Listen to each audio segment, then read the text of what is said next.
પિતૃપક્ષના 16 દિવસોમાંથી એટલે કે છેલ્લા દિવસોમાં કોઈ પણ એક દિવસે તમારા પિતૃની તસવીર પર ચઢાવી દો। આ એક નાની વસ્તુ છે મિત્રો, જે જન્મોજન્મના પિતૃ દોષને દૂર કરશે અને તમે જે ઈચ્છો તે પૂર્ણ કરશે। હા મિત્રો, કારણ કે પિતૃપક્ષ એ આપણા હિન્દુ સનાતન ધર્મનો એક રીતે ખાસ તહેવાર છે। કેમ કે પિતૃપક્ષમાં આપણા પિતૃઓ તેમના લોકમાંથી ધરતી પર આવે છે, પોતાના પરિવારનું પાલનપોષણ કરવા, પરિવારને આશીર્વાદ આપવા। હા મિત્રો, કારણ કે આપણા શાસ્ત્રો કહે છે, જે ઘરમાં પિતૃઓનું સન્માન થાય છે, જે ઘરમાં પિતૃઓના આશીર્વાદ હોય છે, તે ઘરમાં ક્યારે કોઈ વસ્તુની કમી રહેતી નથી। જુઓ, પિતૃપક્ષ એ ખૂબ જ મહત્વપૂર્ણ પર્વ છે। લોકો પિતૃઓને પ્રસન્ન કરવા માટે મોટી મોટી પૂજાઓ, હવનો કરે છે અને ન જાણે કેટલા પ્રકારના પ્રયાસો કરે છે। પણ મિત્રો, આજના આ વિડીયોમાં અમે તમને એક નાની એવી વસ્તુ જણાવવાના છીએ, જે જો તમે પિતૃની તસવીરની સામે રાખી દો તો તમારું જીવન ધન્ય થઈ જશે। જુઓ મિત્રો, દરેક હિન્દુ ઘરમાં પિતૃની તસવીર હોય છે। આપણા સનાતન ધર્મમાં પિતૃની તસવીરનું ખૂબ મહત્વ જણાવવામાં આવ્યું છે। કહેવાય છે કે પિતૃઓનું તર્પણ કરવા માટે ઘરમાં પિતૃઓની હાજરી માટે તેમની તસવીર લગાવવામાં આવે છે અને તે તસવીર જોઈને તેમને યાદ પણ કરવામાં આવે છે। હા, આજના આ વિડીયોમાં અમે તમને જે વસ્તુ જણાવીશું તે નથી કોઈ લાખો કરોડોની વસ્તુ, તે તમને તમારા ઘરમાં જ મળી જશે। પણ મિત્રો, આ ઉપાય જાણતા પહેલા તમારે કેટલાક ખાસ નિયમોનું પણ પાલન કરવું પડશે, કારણ કે નિયમો વગર આ ઉપાય ક્યારેય સફળ થઈ શકે નહીં। તેથી આ શ્રાદ્ધ પક્ષના કેટલાક ખાસ નિયમો અને સાવચેતીઓ જાણવું તમારા માટે ખૂબ જરૂરી છે। મિત્રો, અમે જાણીએ છીએ તમારો સમય ખૂબ કિંમતી છે, તો આજે અમે તમારો વધુ કિંમતી સમય નહીં લઈએ। વિડિયો તરફ આગળ વધતા પહેલા આ નાનકડો વિડિયો લાઈક કરી દો અને કમેન્ટ બોક્સમાં ઓમ પિતૃ દેવતા નમઃ જરૂર લખજો। જુઓ મિત્રો, પિતૃઓને જળ, ભોગ, તર્પણનો વિધાન છે, પરંતુ કેટલીક ગુપ્ત વસ્તુઓ એવી છે જે બહુ ઓછા લોકો જાણે છે। ઘણી વખત કેટલાક લોકોને ખબર હોય છે, પણ તેઓ આ વાતમાં વિશ્વાસ નથી રાખતા। હા મિત્રો, કેટલીક એવી વસ્તુઓ છે જે પિતૃઓની તસવીરની પાછળ કે ભોગની પાછળ રાખવામાં આવે છે। આનો હેતુ ફક્ત દેખાડો નથી, પરંતુ આત્મિક સંપર્ક બનાવવાનો છે। જુઓ, ઘણી વખત પિતૃઓ આપણા સપનામાં આવે છે, આપણને કંઈક કહેવા માંગે છે, પણ ઘણી વખત તેઓ કહી શકતા નથી। ઘણી વખત અડધી રાતે આપણી ઊંઘ પણ તૂટી જાય છે। ઘણી વખત આપણને એવું લાગે છે કે કંઈક છે જે આપણને કંઈક કહેવા માંગે છે, પણ કહી શકતું નથી। તો મિત્રો, આ સંકેતો આપણા પિતૃઓના હોય છે। અને જુઓ, આપણા કેટલાક પિતૃઓ એવા હોય છે જેમના વિશે આપણને ખબર નથી હોતી। દાખલા તરીકે, તમારા દાદાજીના દાદાજી કે પછી એવા પૂર્વજો જેમના વિશે આપણને ખબર નથી, તેઓ પણ આપણા પિતૃઓની ગણતરીમાં આવે છે। તેઓ પણ આપણા પિતૃઓ જેટલું જ મહત્વ ધરાવે છે। તેથી મિત્રો, ઘણી વખત એવું બને છે કે કેટલાક ઘરોમાં તમામ પિતૃઓની તસવીરો હોતી નથી। તો આજે અમે તમને જે વસ્તુ જણાવીશું, જો તમે તે કરી લો તો તમારા જન્મોજન્મના પિતૃઓને શાંતિ મળશે। અને કહેવાય છે કે જો પિતૃઓને શાંતિ મળી જાય તો ઘરમાં ક્યારેય ગરીબી, કંગાળપણું, બરબાદી કે ઝઘડા થતા નથી। હા મિત્રો, આજનો વિષય તમારે અંત સુધી જોવો જ પડશે, કારણ કે આમાં ભલાઈ બીજા કોઈની નથી, ફક્ત અને ફક્ત તમારી જ છે। ગાયને રોટલી આપવી, કૂતરાને રોટલી ખવડાવવી, પીપળાને જળ અર્પણ કરવું, આ બધા ઉપાયો તો તમને ઘણા લોકોએ જણાવ્યા હશે અને આ બધા ઉપાયો વિશે તમે સરળતાથી જાણતા પણ હશો. પણ મિત્રો, જે ચમત્કારી અને સિદ્ધ વસ્તુઓ અમે તમને જણાવવાના છીએ તે વસ્તુઓ તમે આજે જ જઈને લઈ આવજો. હા મિત્રો, જુઓ, પ્રાચીન કાળથી ઋષિમુનિઓના સમયથી કાળા તલને ખૂબ શુભ માનવામાં આવે છે. કાળા તલ શનિદેવ સાથે સંબંધ ધરાવે છે, પણ કાળા તલનો સૌથી વધુ સંબંધ પિતૃ તર્પણ સાથે છે. પ્રાચીન કાળથી જ કાળા તલને પિતૃ તર્પણનું સૌથી મોટું સાધન માનવામાં આવે છે. અને જ્યારે ગુપ્ત રીતે પિતૃઓની તસવીર કે પ્રતીકની પાછળ થોડા કાળા તલ રાખવામાં આવે છે, તો તેનો સંકેત એ છે કે તલ આત્માની શાંતિનું માધ્યમ છે. હા મિત્રો, તમે જ્યારે શિવલિંગ પર જાઓ છો ત્યારે ભગવાન શિવને કાળા તલ અર્પણ કરો છો, તો તમને ખબર છે કે કાળા તલ અર્પણ કરવાથી આપણા પિતૃઓને શાંતિ મળે છે. કાળા તલનો ઉપયોગ ઘણી બધી પૂજાઓમાં થાય છે. શનિદેવને પણ કાળા તલ ચઢાવવામાં આવે છે. તો અમે તમને જણાવવાના છીએ કે કાળા તલ શું કરે છે. તે આત્માને શાંતિ પ્રદાન કરે છે. તલમાંથી નીકળતી સૂક્ષ્મ ઊર્જા પિતૃઓને સીધી આકર્ષે છે.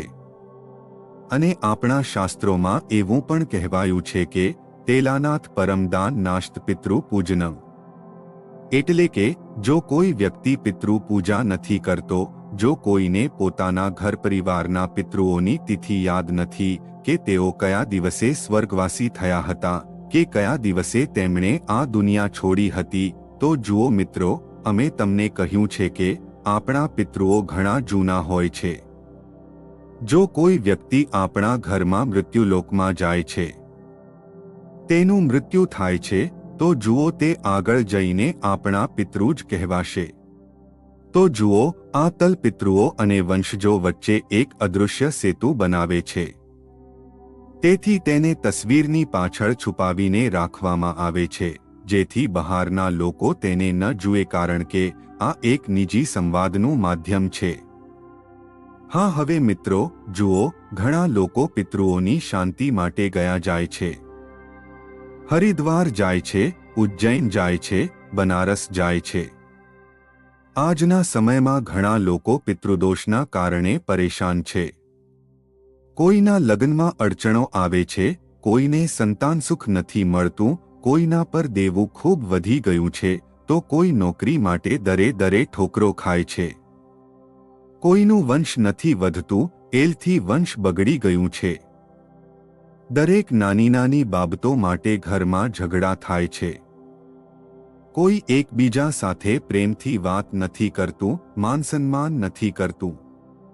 હા મિત્રો, જુઓ, આપણા શાસ્ત્રોમાં ફક્ત એક જ નહીં, પરંતુ ઘણી બધી એવી વસ્તુઓ જણાવવામાં આવી છે જે પિતૃદેવ સાથે સંબંધ ધરાવે છે અને પિતૃઓની તસવીરની પાછળ છુપાવવામાં આવે છે, તસવીરની સામે રાખવામાં આવે છે, ભોગમાં અર્પણ કરવામાં આવે છે. હવે જુઓ મિત્રો, પિતૃપક્ષના 16 દિવસોમાં આપણા જે પિતૃઓ હોય છે, જે તિથિએ તેમનું દેહાંત થયું હોય, તે જ તિથિ પિતૃપક્ષમાં આવે છે. તો તે દિવસે આપણે તેમને યાદ કરીએ છીએ, તેમના નામનું ભોજન કાઢીએ છીએ, તેમને ભોગ લગાવીએ છીએ અને તેમનું તર્પણ પણ કરીએ છીએ, તેમના આશીર્વાદ મેળવવા માટે. હા મિત્રો, કહેવાય છે કે પિતૃની તસવીરની પાછળ આપણે એક નાનું જળનું પાત્ર પણ રાખવું જોઈએ. આની પાછળનું કારણ શું છે? અમે તમને જણાવીએ છીએ. હા મિત્રો, જુઓ, ઘણા લોકો સામે દીવો અને ભોગ રાખે છે, પરંતુ ગુપ્ત રીતે પાછળ એક તાંબાનું કે માટીનું નાનું જળપાત્ર રાખવાની પરંપરા છે. જળ પિતૃઓ માટે આત્મિક માર્ગનું ઈંધણ છે, કારણ કે જળ વિના આ જીવનમાં કંઈ જ શક્ય નથી. જળ વિના ન ભોજન થાય છે, ન જીવન થાય છે. મિત્રો, જળને આત્માઓનો આહાર કહેવાય છે. કારણ કે જો આપણે કોઈ પૂજા કરીએ, કોઈ દેવી દેવતાને ભોગ લગાવીએ, પિતૃઓને ભોગ લગાવીએ, કોઈ પણ વસ્તુને ભોગ લગાવીએ, તો જુઓ, જળનું હોવું ખૂબ જરૂરી છે, કારણ કે જળ વિના કોઈ પણ ભોગ પૂર્ણ થતો નથી. જુઓ, જળની તરંગો પિતૃઓને સહેલાઈથી અહીં આવવાનો માર્ગ આપે છે, કારણ કે કહેવાય છે કે પિતૃઓ ધરતીલોક પર ત્યારે જ આવે છે જ્યારે તેમના વંશજો તેમને યાદ કરે છે, તેમને બોલાવે છે. ત્યારે જ યમલોકમાંથી પિતૃદેવને ધરતીલોક પર મોકલવામાં આવે છે. એવું પણ કહેવાય છે, મિત્રો, કે જે ઘરમાં પિતૃઓનું સન્માન નથી થતું, જ્યાં દરેક વખતે પિતૃઓને ગાળો આપવામાં આવે છે, પિતૃઓનું અપમાન કરવામાં આવે છે કે કોઈ પિતૃઓને કંઈક બોલે છે, તો તે ઘરમાં પિતૃ દોષ તો થશે જ, પણ એલથી તે ઘરને બરબાદ થવામાં વધુ સમય નહીં લાગે. ઘણા લોકોની આદત હોય છે કે જ્યારે ઘરમાં ઝઘડા થાય છે, નાની નાની બાબતો પર વાતો થાય છે, ત્યારે શું કરે છે? પુરાણા લોકોને યાદ કરવામાં આવે છે, તેમને અપશબ્દો બોલવામાં આવે છે કે અરે, આ તો આ દુનિયામાંથી ચાલ્યા ગયા. આના કારણે આજે મારા ઘરમાં આ થઈ રહ્યું છે, તે થઈ રહ્યું છે. જતાં લોકો ચાલ્યા જાય છે, પણ પાછળ બિનજરૂરી ઝઘડા અને કલેશ છોડીને જાય છે. આવી વાતો થાય છે. લોકો નાની નાની ભૂલો માટે પોતાના પિતૃઓને દોષ આપવા લાગે છે. પણ તેઓ એ વાત નથી સમજતા કે જો તેઓ તમારાથી પ્રસન્ન હશે, જો તમે તેમનું સન્માન કરશો, તેમનો ભોગ લગાવશો, તેમની પૂજા તર્પણ કરશો, તો તેમના આશીર્વાદ તમને આમ જ મળી જશે. પણ જો તમે તેમનું અપમાન કરશો, તો જુઓ, પિતૃ દોષ એ સામાન્ય દોષ નથી. શનિ દોષને ઠીક કરી શકાય છે, ગ્રહ દોષને ઠીક કરી શકાય છે, કાળસર્પ દોષને પણ ઠીક કરી શકાય છે, પણ પિતૃ દોષ એ ફક્ત એક દોષ નથી. તેનો સીધો અર્થ એ છે કે આપણા પિતૃઓ આપણાથી નારાજ છે, અને પિતૃઓને પ્રસન્ન કરવા માટે આપણે ઘણા પ્રકારના પ્રયાસો કરવા પડે છે. ઘણા લોકોને એવું લાગે છે કે અરે, તેઓ તો આપણા પિતૃદેવ છે, આપણા પિતા સમાન છે, તેઓ તો આપણાથી જલ્દી માની જશે. જો નારાજ હશે તો તેમના આશીર્વાદ આપણને મળી જશે. પણ જુઓ, જો તમે કોઈ વ્યક્તિને વારંવાર તકલીફ આપશો, કોઈની લાગણીને વારંવાર ઠેસ પહોંચાડશો, જ્યારે તે વ્યક્તિ આ દુનિયામાં છે જ નહીં, તો તેને કેટલું ખરાબ લાગશે. મિત્રો, હંમેશા યાદ રાખજો કે જે વ્યક્તિ આ દુનિયામાં નથી, તેના માટે તો ઓછામાં ઓછું તમારે અપશબ્દો ન બોલવા જોઈએ. હા, જુઓ, ગુપ્ત માન્યતા છે કે જ્યારે પિતૃનું તર્પણ કરવામાં આવે છે, શ્રાદ્ધ કરવામાં આવે છે, પિતૃઓને ભોગ લગાવવામાં આવે છે, તેમાં બે વસ્તુઓ સૌથી આગળ અને પ્રથમ રાખવામાં આવે છે, તે છે ચોખા અને ગોળ. હા મિત્રો, ચોખા શાંતિ અને પવિત્રતાનું પ્રતીક છે.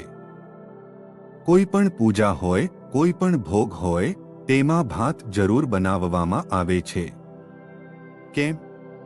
કેમ કે જુઓ, ચોખાને શાંતિ અને પવિત્રતા માનવામાં આવે છે. ભગવાન શિવના શિવલિંગ પર પણ લોકો ચોખા અર્પણ કરે છે.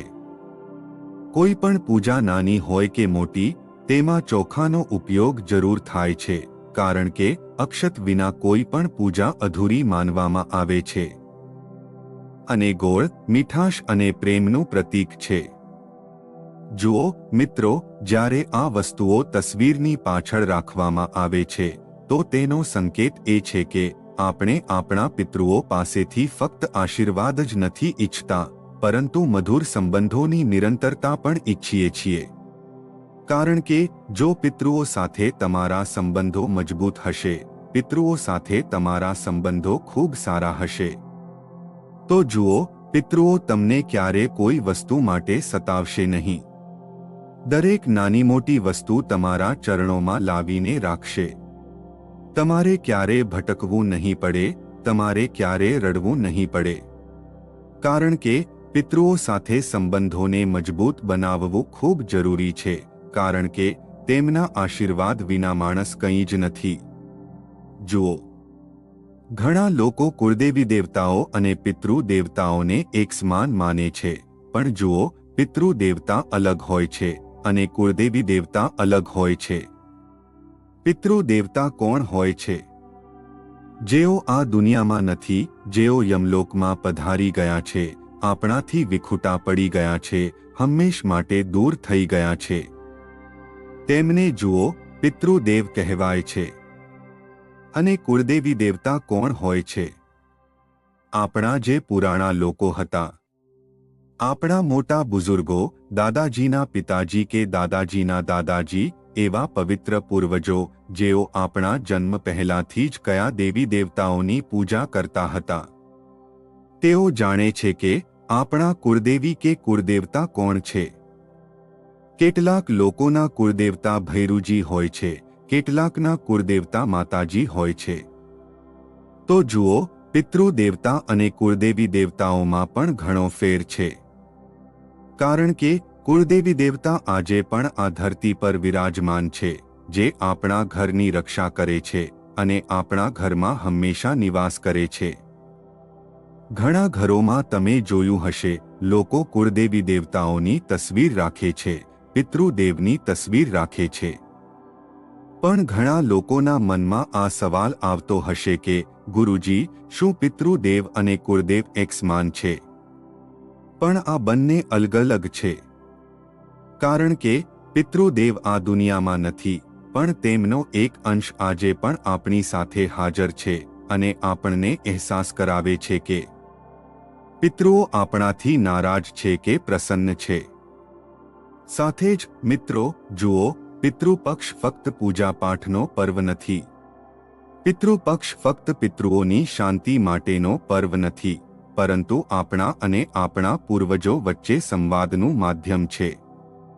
પિતૃપક્ષમાં ઘણા પિતૃઓ પોતાના વંશજોને સપનામાં પણ દર્શન આપે છે, સંકેતો આપે છે. જુઓ, તસવીર કે ભોગની પાછળ રાખેલા તેલ, ધૂપ, જળ, ગોળ, ચોખા, લવિંગ અને સફેદ ફૂલ આ બધું દેખાડા માટે નથી, પરંતુ આત્મિક પુલ બનાવવા માટે છે. જ્યારે આપણે આ ગુપ્ત વસ્તુઓને શ્રદ્ધાથી રાખીએ છીએ, તો આપણા અને પિતૃઓ વચ્ચે એક આત્મિક બંધન મજબૂત થાય છે અને આ બંધન આપણા જીવનમાં શાંતિ અને સમૃદ્ધિનું રક્ષણ લાવે છે. મિત્રો, જુઓ, પિતૃઓને ગુપ્ત વસ્તુઓ ચઢાવવાનું રહસ્ય શું છે? સવાલ ઊભો થાય છે કે આ વસ્તુઓ ખુલ્લામાં કેમ ન રાખવી જોઈએ? કારણ એ છે કે પિતૃ પૂજા એ દેખાડા માટે નથી.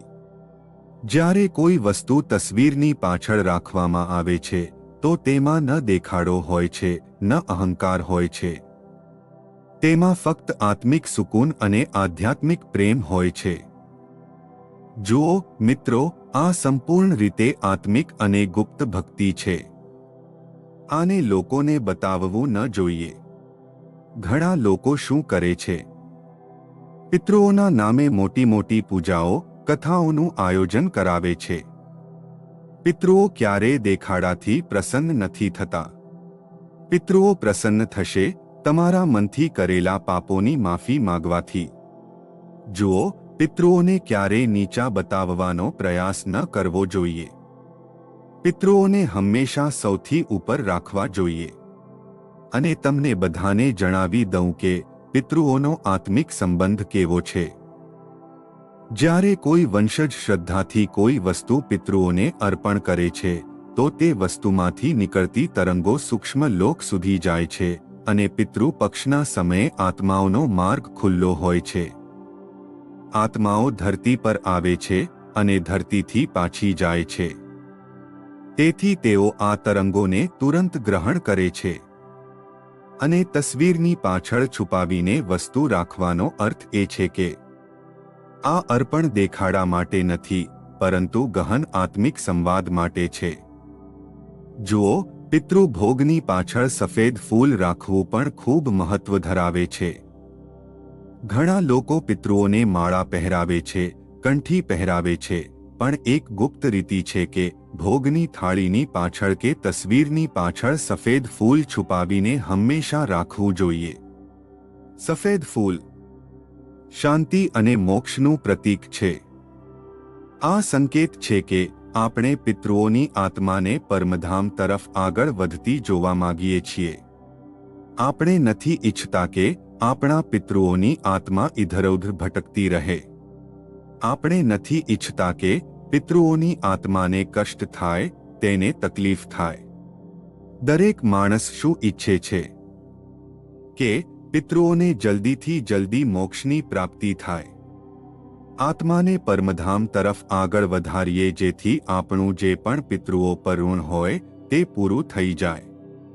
જુઓ, ઘણી વખત માણસ પર પિતૃઓનું ઋણ પણ હોય છે અને જ્યારે વંશજ તે ઋણનું જલ્દી પુણ્ય નથી કરતો તો તે ઋણ વધતું જાય છે. હા મિત્રો, પિતૃ અને અગ્નિનું રહસ્ય પણ ખૂબ મહત્વપૂર્ણ જણાવવામાં આવ્યું છે. કેટલીક પરંપરાઓમાં પિતૃઓના દીવાની પાછળ એક કે બે લવિંગ રાખવામાં આવે છે અને લવિંગમાં સૂક્ષ્મ ગંધી શક્તિ હોય છે. આ શક્તિ અદૃશ્ય આત્માઓને આકર્ષે છે કારણ કે આત્માઓ ક્યારેય દેખાતી નથી. તે અદૃશ્ય હોય છે અને પિતૃ પક્ષમાં પિતૃઓની આત્મા જ આપણા ઘરની આસપાસ ફરે છે, ઘરમાં ફરે છે, છત પર ફરે છે, કોઈ રૂમમાં ફરે છે. જો મિત્રો, જ્યારે દીવાની પાછળ લવિંગ રાખવામાં આવે છે તો લવિંગનું કંપન આત્મિક લોક સુધી પહોંચે છે. અને સાથે જ એ પણ જણાવી દઉં કે પિતૃની પાછળ આપણે હરી ધૂપ એટલે કે હરિયાળી ઘાસ રાખવાની પણ માન્યતા જણાવવામાં આવી છે. તમે જોયું હશે, શ્રાદ્ધ કે તર્પણમાં દૂબ ઘાસનો ઉપયોગ થાય છે. આ ઘાસ ગણેશ પૂજનમાં પણ અનિવાર્ય છે. પણ આ એક ગુપ્ત પરંપરા છે કે પિતૃઓના ભોગની થાળીની પાછળ એક બે ધૂપની દાંડીઓ રાખી દેવામાં આવે છે. કેમ કે ધૂપનો અર્થ છે અમરતા અને નિરંતરતા. ધૂપ હંમેશા વધતી રહે છે. જે ઘરમાં ધૂપથી પિતૃઓને યાદ કરવામાં આવે છે ત્યાં વંશની જડ ક્યારે સુકાતી નથી. આ ખૂબ ગહન વાત છે મિત્રો, કે ઘણી વખત વંશો વચ્ચે ઝઘડા, કલેશ થાય છે તો યાદ રાખજો, જે ઘરમાં દૂબથી પિતૃઓને યાદ કરવામાં આવે છે ત્યાં વંશની જડ ક્યારે સુકાતી નથી. કારણ કે દૂબનો હરો રંગ પિતૃઓને એ સંકેત આપે છે, એ સંદેશ આપે છે કે તેમની વંશજ પેઢી હજી પણ જીવંત છે અને પ્રગતિશીલ છે. તો મિત્રો, આજના આ વિડીયોમાં અમે તમારા માટે જે ઉપાયો લાવ્યા હતા તે કોઈ સામાન્ય નહોતા. તે ઉપાયો તમારે સાચા મનથી અને સાચી શ્રદ્ધાથી કરવાના છે.